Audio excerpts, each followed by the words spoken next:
కాలమంతా కాచి కాపాడిన దేవుడు ఈరోజు మరలా మీ ముందుకు ఈ విధంగా రావడానికి ఎంతగానో కృపనిచ్చారు. ప్రార్థించుకుందాం. ప్రభువా, ఆకాశమందున్న మా దేవా, సహాయకుడా, బలాఢ్యుడా, బలవంతుడా, నీకు వందనాలు. నీ కృప, నీ సన్నిధి బట్టి నీకు వందనాలు. మీరే తోడుగా నీటిగా ఉండి దర్శించి బలపరిచి ఈరోజు వాక్య భాగము ద్వారా మాతో మాట్లాడండి. ఆ వాక్యమే కృపా సత్య సంపూర్ణుడుగా మాలో నివసించుటకు కృపా చూపించమని అడిగి పొందుకొని ఉన్నాం తండ్రి. ఆమేన్. Praise the lord. ఇప్పుడు కొన్ని స్తుతులను చెల్లించుకొని ప్రభు యొక్క నామాన్ని మహిమ పరుచుకుందాం. ప్రభువు మిమ్ములను దీవించును గాక. పేదలకు నిరీక్షణ ఇచ్చిన దేవా నీకే స్తోత్రము. అక్రమము నోరు ముయించే దేవా నీకే స్తోత్రము. మహాభివృద్ధి చేసే దేవా నీకే స్తోత్రము. భక్తిహీనుని ఆశ నిరర్ధకము చేసే దేవా నీకే స్తోత్రము. నోటి నిండా నవ్వు కలుగజేసే దేవా నీకే స్తోత్రము. ప్రహర్షముతో పెదవులను నింపే దేవా నీకే స్తోత్రము. నరుల శక్తికి మించిన దేవా నీకే స్తోత్రము. సర్వలోకమునకు దేవుడా నీకే స్తోత్రము. నక్షత్రములను మరుగు చేసే దేవా నీకే స్తోత్రము. ఆకాశ మండలమును విశాలపరచు దేవా నీకే స్తోత్రము. సముద్ర తరంగముల మీద నడుచుచున్న దేవా నీకే స్తోత్రము. జీవరాశుల ప్రాణము నీ వశముననున్న దేవా నీకే స్తోత్రము. మనుష్యులందరి ఆత్మలు నీ వశమున ఉన్న దేవా నీకే స్తోత్రము. జ్ఞాన శౌర్యములు నీ యొద్ద నున్నవి దేవా నీకే స్తోత్రము. ఆలోచనయు వివేచనయు గల దేవా నీకే స్తోత్రము. జలములను బిగబట్టే దేవా నీకే స్తోత్రము. రాజుల అధికారమును కొట్టివేసే దేవా నీకే స్తోత్రము.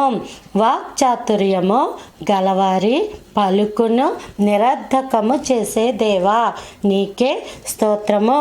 విశ్వసించువాడు కలవరపడడు అని చెప్పిన దేవా నీకే స్తోత్రము. భూమిని సృజించిన దేవా నీకే స్తోత్రము. ఆకాశమును సృజించిన దేవా నీకే స్తోత్రము. వెలుగు కమ్మని పలికిన దేవా నీకే స్తోత్రము. వెలుగును చీకటిని వేరుపరచిన దేవా నీకే స్తోత్రము. వెలుగునకు పగలని పేరు పెట్టిన దేవా నీకే స్తోత్రము. చీకటికి రాత్రి అని పేరు పెట్టిన దేవా నీకే స్తోత్రము. Praise the lord. హల్లెలూయా. మరి ఇంతవరకు నీకే స్తోత్రం అని చెప్పారు. ప్రభువు మిమ్మల్ని దీవించును కాక. మరి ఇప్పుడు ఆయన వాక్య భాగంలోనికి వెళదాం. వెళ్ళబోయే ముందుగా మరొక్కసారి ప్రార్థించుకొని ప్రభువా నాతో మాట్లాడండి అని అడుగుదాం. ప్రార్థన. ప్రభువా పరలోకమందున మా తండ్రి, వాక్య భాగము ద్వారా మాతో మాట్లాడండి. మాకు సహాయం చేయండి. కేవలం నీ మీద ఆధారపడి నడుస్తున్న పరిచర్య ప్రభా కృపా చూపించమని అడిగి పొందుకున్నాం తండ్రి. ఆమేన్. Praise the lord. ప్రతి వారం మీ ముందుకి ఈ విధంగా రావడానికి మాకెవరో స్పాన్సర్స్ ఉండి స్పాన్సర్స్ చేయడం ద్వారా మీ ముందుకు రావటము లేదు, కానీ కేవలము దేవుని ఉచితమైన కృపను బట్టి మాత్రమే మీ ముందుకు వస్తూ ఉన్నాం. దేవుడే నడిపిస్తూ ఉన్నాడు. ఆయన చెయ్య పట్టుకొని నడిపిస్తున్న పరిచర్య ఇది. కాబట్టి అందరూ కూడా జాగ్రత్తతో వాక్యం ఆలకించండి. దేవుడు మిమ్మల్ని దీవించును కాక. ఆమేన్. Praise the lord. హల్లెలూయా. ఈనాటికై ప్రభువారు మనకిచ్చినటువంటి వాక్య భాగము మనం గడిచిన కొన్ని దినాలుగా స్త్రీల గురించి మాట్లాడుకుంటూ వచ్చాము. స్త్రీల గురించి ధ్యానిస్తూ వచ్చాం. మాట్లాడుకోవడం అని కాదు, కానీ కేవలము దేవుడు చెప్పిన అంశాలను బట్టి ధ్యానించుకుంటూ వచ్చాము. ఈరోజు కూడా మరి యొక్క స్త్రీ మన ముందు ప్రభువారు ఉంచబోతా ఉన్నారు. ఆ స్త్రీ జీవితాన్ని మనము లోతుగా ధ్యానించి ప్రభు యొక్క నామాన్ని మహిమ పరుచుకుందాం. ఆ స్త్రీ ఎవరు అంటే ఎలిజబెతు. ఈమె ఎవరు అని మనం చూస్తే క్రొత్త నిబంధన గ్రంథంలో లూకా సువార్తలో ఈమె ఉంటుంది. ఈమె అహరోను కుమార్తెలలో ఒక కుమార్తె. అంటే తాత అంత పెద్ద జనాంగము వృత్తాంతము వంశావళిలో ఈమె ఉంది. అలాగుననే ఈమె యొక్క భర్త పేరు జకర్యా. అతను యాజకుడు. బైబిల్లో భార్యాభర్తలుగా ఉండి ఏ విధమైన ఏమని చెప్తారు పాపపు క్రియలు. ఇప్పుడు అవ్వ ఆదాము చూడండి, అవ్వ పండు తినేసింది. అలాగే అబ్రహాము సారాన్ని 2 మారులు విడిచిపెట్టి ఈమె నా భార్య కాదు అని చెప్పిన సందర్భాలు ఉంటాయి. అలాగే ఈ లోతు తన యొక్క భార్య, ఆ భార్య కూడా వెనక్కి తిరిగి ఉప్పు స్తంభం అయిపోయింది. అంటే ఒకళ్ళు ప్రార్థనాపరులుగా ఉంటే ఒకళ్ళు అంత ప్రార్థన లేనట్టు లోకంలో జీవితం ఉన్నట్టు మనము చూస్తూ ఉంటాం. యాకోబు రాహేలు అయితే ఒక దొంగ. ఇలాగా బైబిల్లో మనం అలా చూసుకుంటా వస్తే క్రొత్త నిబంధనకు వస్తే కనుక క్రొత్త నిబంధనలో జకర్యా ఎలిజబెతు మంచి భార్యాభర్తలు. ఇంకా వాళ్ళని చూసి ఈ లోకంలో క్రైస్తవ జనాంగంలో భార్యాభర్తలు చాలా నేర్చుకోవలసిన ఆవశ్యకత ఎంతైనా ఉంది. వీరి తరువాత స్థానము చూస్తే మనం అకుల ప్రిస్కిల్ల మంచి భార్యాభర్తలు. వాళ్ళు సేవ చేశారు, సేవకులు కూడా, వాళ్ళు సువార్థికులు. పౌలు జీవితంలో పౌలు బ్రతికి ఉన్న కాలంలో అకుల ప్రిస్కిల్ల వాళ్ళు ఉన్నారు. అయితే మన యొక్క అంశానికి వచ్చేసరికి ఈరోజు దేవుడు మన ముందు ఉంచుతున్న స్త్రీ ఎలిజబెతు.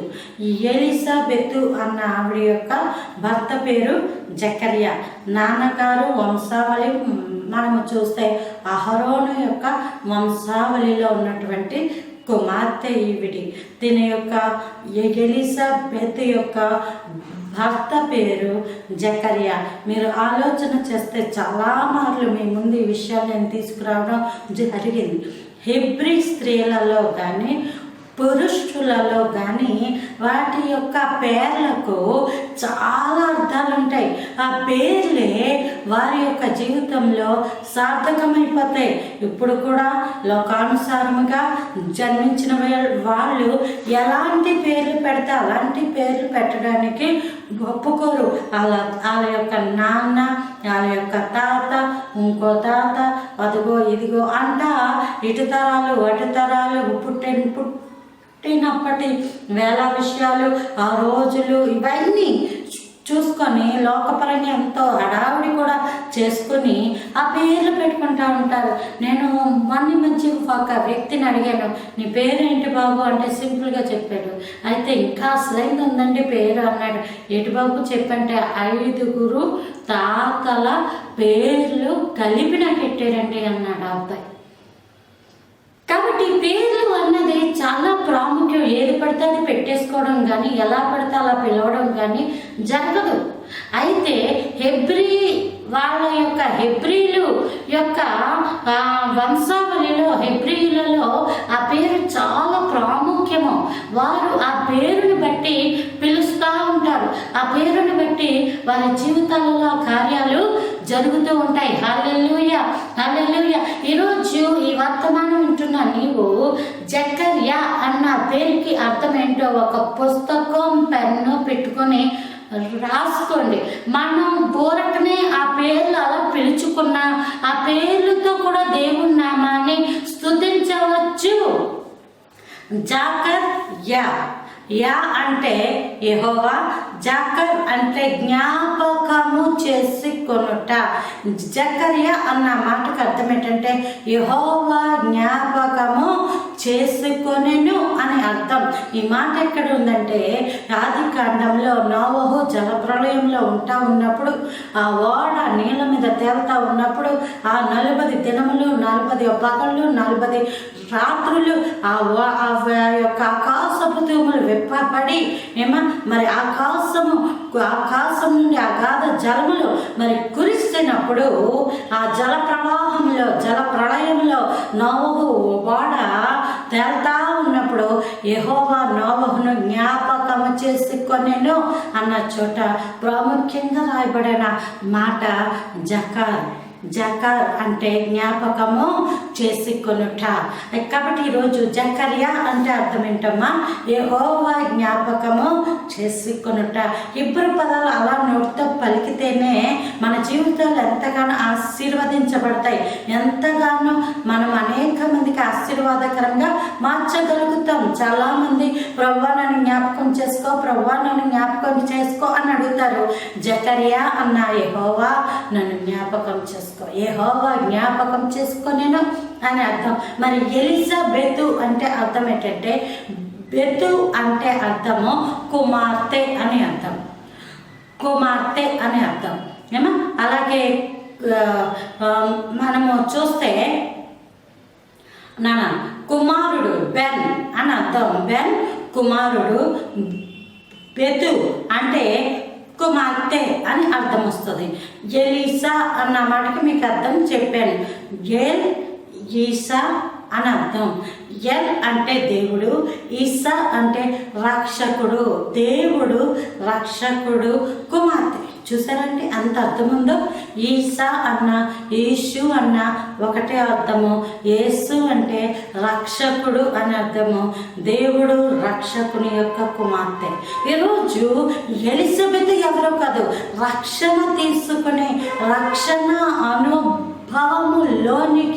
వచ్చిన నీవు ఎలిజబెత్. హల్లెలూయా. రక్షణ అనుభవములోనికి వచ్చిన నీవు ఎలిజబెత్ అని అర్థము.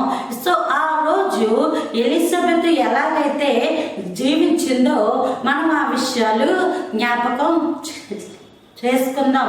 లోకంలో సమస్తం ఏది నష్టపోయినా మనం సంపాదించుకోవచ్చు. అదేంటి? ఒక ఆరోగ్యమే అనుకోవచ్చు.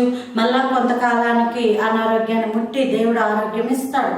ఒక ఆస్తి కావచ్చు, దేవుడు కృపల దేవుడు మరలా కృప చూపించి ఆస్తిని ఇస్తాడు.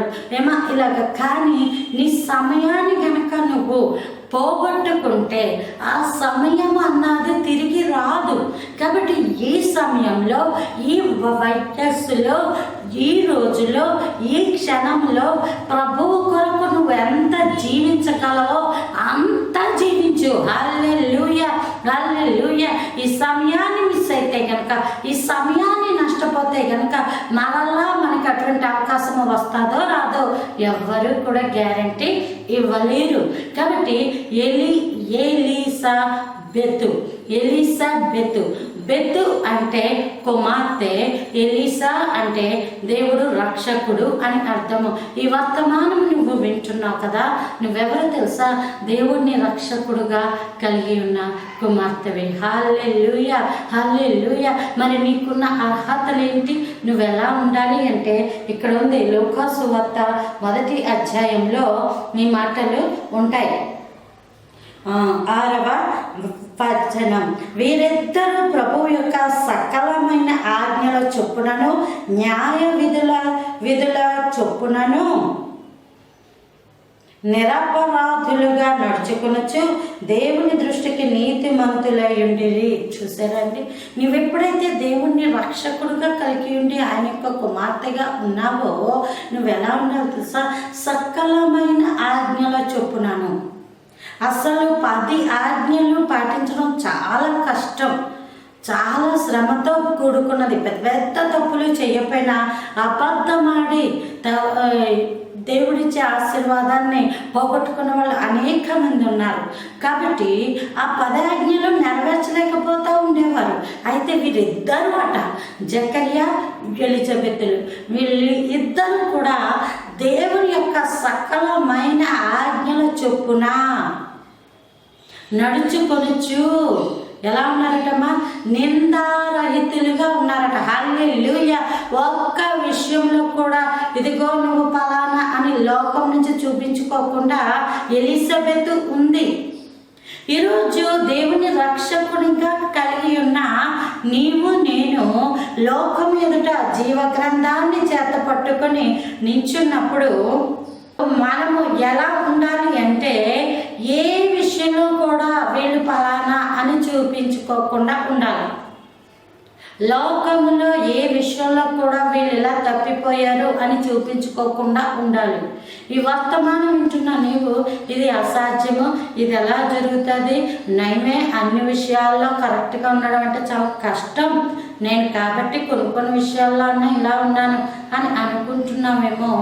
ఈ వర్తమానం వింటున్న నీవు దేవుడు నీ వెనక ముందు కుడి ప్రక్కన ఎడమ ప్రక్కన ఉన్నాడు. ఆ విషయం జ్ఞాపకం చేసుకో. దేవుడు నీతో పాటు ఉంటూ ఉండగా నీవెందుకు భయపడతావు? నువ్వెందుకు నమ్మకంగా ఉండలేకపోతున్నావు? అవకాశం ఇయ్యి.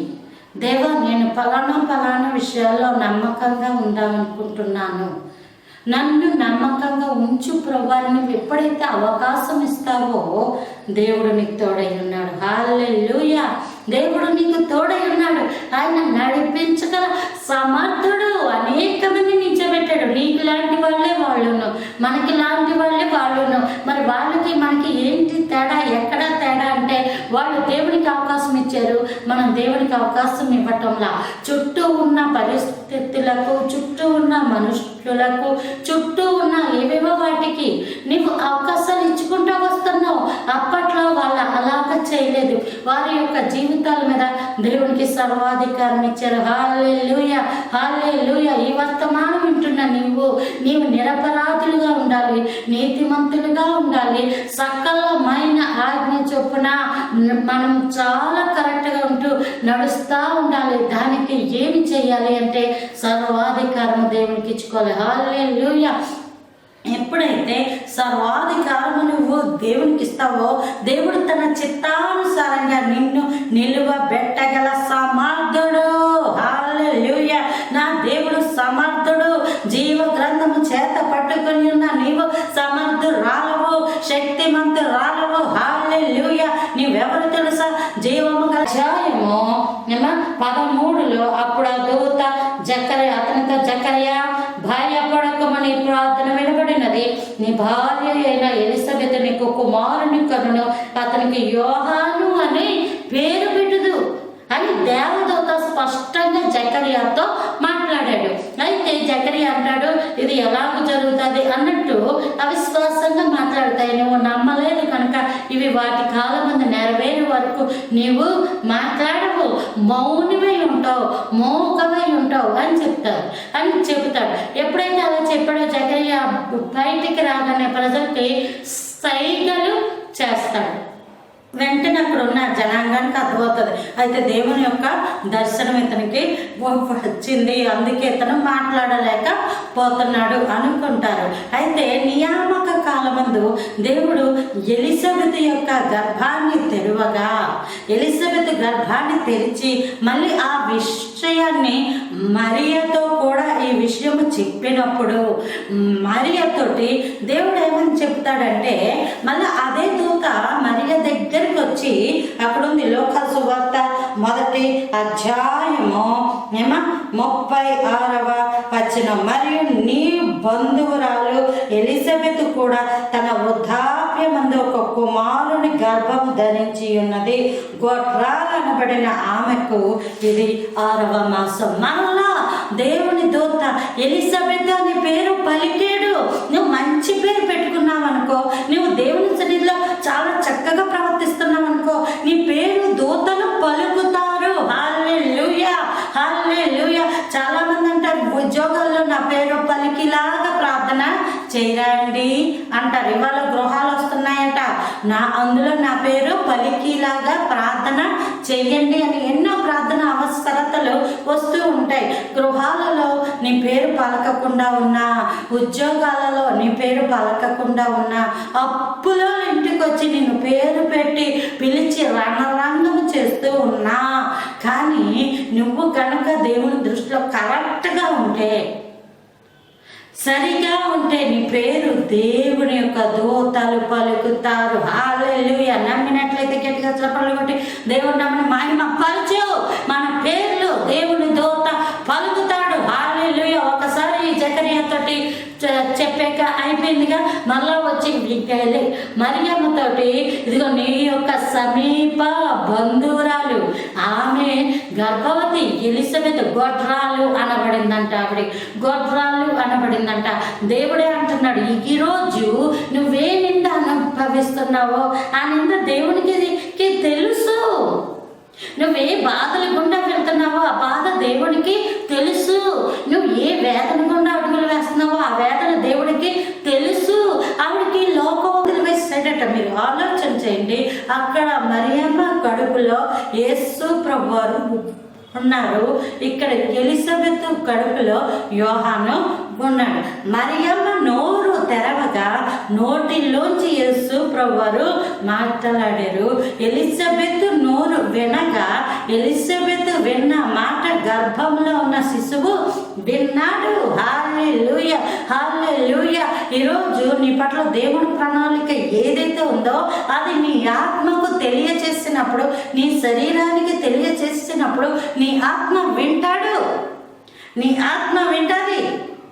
కాబట్టి ఈరోజు మనం అలాగా చూసుకుంటా వెళ్ళిపోతుంటే వెంటనే ఎలిజబెత్ ఏమైందంటే, అక్కడ లూకా సువార్త 1వ అధ్యాయము 39వ వచనం లేదా 41. ఎలిజబెత్ మరి యొక్క 100వ వచనము వినగానే ఆమె గర్భములో శిశువు గంతులు వేసను. అంతటా ఎలిజబెత్ పరిశుద్ధాత్మతో నిండుకొనినదై బిగ్గరగా ఇట్లా నేను శుభ్రంగా ప్రవచనం చెప్పేస్తున్నాడు. ఖచ్చితంగా ప్రవచనం చెప్పేస్తుంది. ఎవరు? ఒక క్రైస్తవ చరిత్రకారుల యొక్క లెక్క ప్రకారం మరియమ్మ వాళ్ళ అమ్మగారు ఎలిజబెత్ అక్క చెల్లెళ్ళంట. అక్క చెల్లెలు మరియమ్మ వాళ్ళ అమ్మగారు ఎలిజబెత్ అక్క చెల్లెలు. అందుకే వాళ్ళు వృద్ధులైపోయారు. కూతురు వయసు ఉన్న మరియమ్మ ఇప్పుడు దేవుని పరిశుద్ధాత్మ చేత గర్భవతి అయింది. ఎలిజబెత్ మామూలుగా గర్భవతి అయింది. అయితే ఎప్పుడైతే 100వ వచనం వినగానే పరిశుద్ధాత్మతో నింపబడి అప్పటి వరకు ఎలిజబెత్ ఏం మాట్లాడిందో ఎక్కడ రాయబడలేదు. అక్కడి నుంచి మాట్లాడిన మాటలు స్త్రీలలో నీవు ఆశీర్వదింపబడిన దానవు. చూసారండి ఎంత చక్కగా మాట్లాడుతుందో. దేవుని పేరు పెట్టుకున్నది ఆవిడ, దేవుని యొక్క కుమార్తెను అని పేరు పెట్టుకున్నది. ఆమె నోట ఆశీర్వాదాలే ఉన్నాయి. హల్లెలూయా. ఈరోజు మనం కూడా దేవుని యొక్క బిడ్డలము. ఆ విషయం జ్ఞాపకం పెట్టుకోండి. ఎలిజబెత్ అంటే అటువంటి దేవుడు రక్షకుడు కుమార్తెను. ఈరోజు కూడా దేవుడు రక్షకుని యొక్క కుమార్తెలు. మనం కుమార్తెలుగా ఉన్న మన నోట్లో ఆశీర్వాదాలే ఉండాలి. హల్లెలూయా. దీవెనలే ఉండాలి. హల్లెలూయా. ఆవిడ అలా మాట్లాడుతూ ప్రవచనం చెప్తా పరిశుద్ధాత్మతో నింపబడతా ఉంది. తర్వాత ఒకనొక నియామక కాలమందు తాను జన్మనిచ్చాక కుమారుడు పుట్టాడు.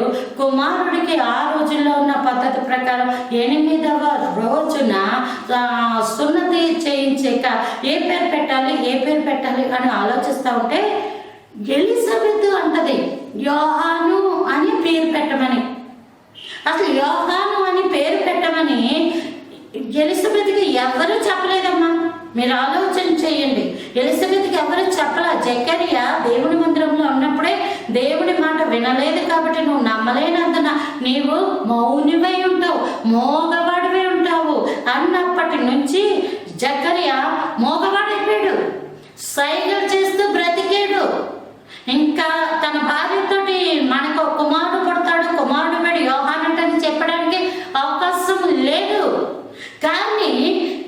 ఎలిజబెత్ కడుపులో ఉన్న కుమారుడికి ఏం పేరు పెట్టాలో ఎలిజబెత్కి ఎలా తెలిసింది?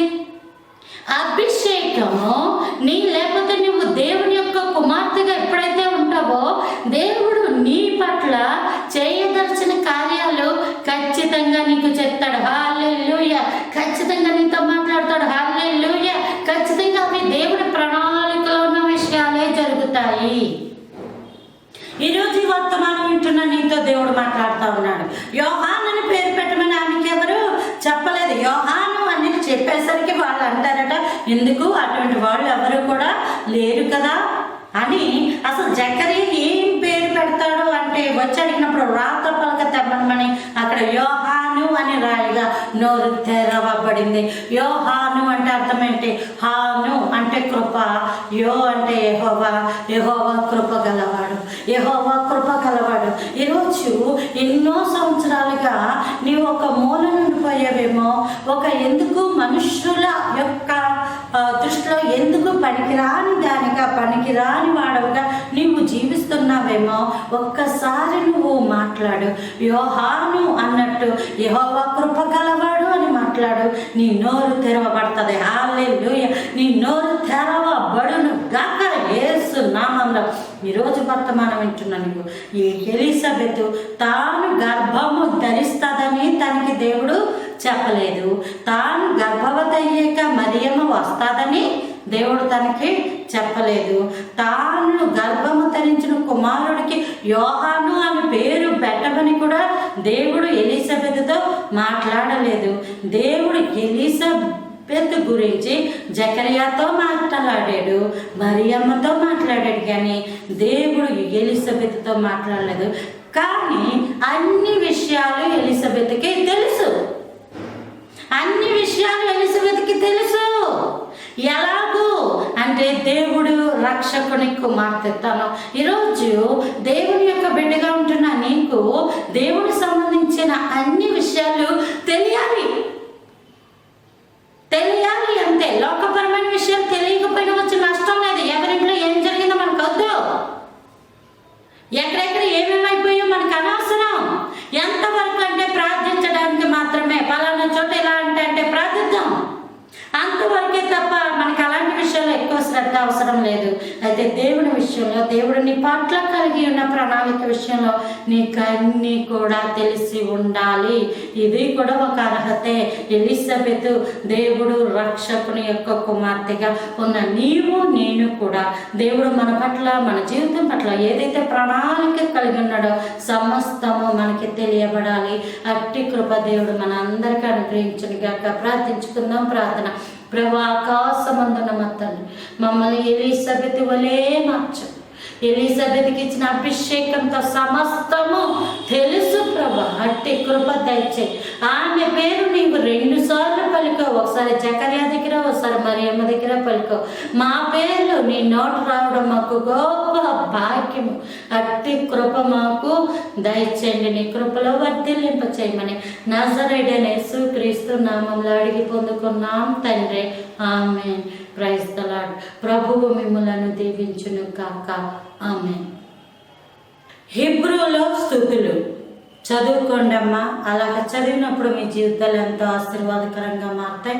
నా యూట్యూబ్ ఛానల్ స్తుతులు 1000 దాన్ని సబ్స్క్రైబ్ చేసుకుంటే మీకు ఎప్పటికప్పుడు ఆ వీడియోస్ అవన్నీ వస్తాయి, స్తుతులు అన్నీ వస్తాయి.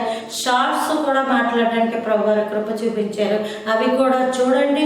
లోతైన మర్మాలు తెలుసుకొని ప్రభు నామాన్ని మహిమ పరచండి. ప్రభువు కృప మీకు తోడై ఉండును గాక. ఆమేన్. ఆ కార్యక్రమాలను మీరు మరలా చూడాలని అనుకుంటే గనుక మా యూట్యూబ్ ఛానల్ని సబ్స్క్రైబ్ చేసుకోండి. మా యూట్యూబ్ ఛానల్ పేరు స్తుతులు 1000.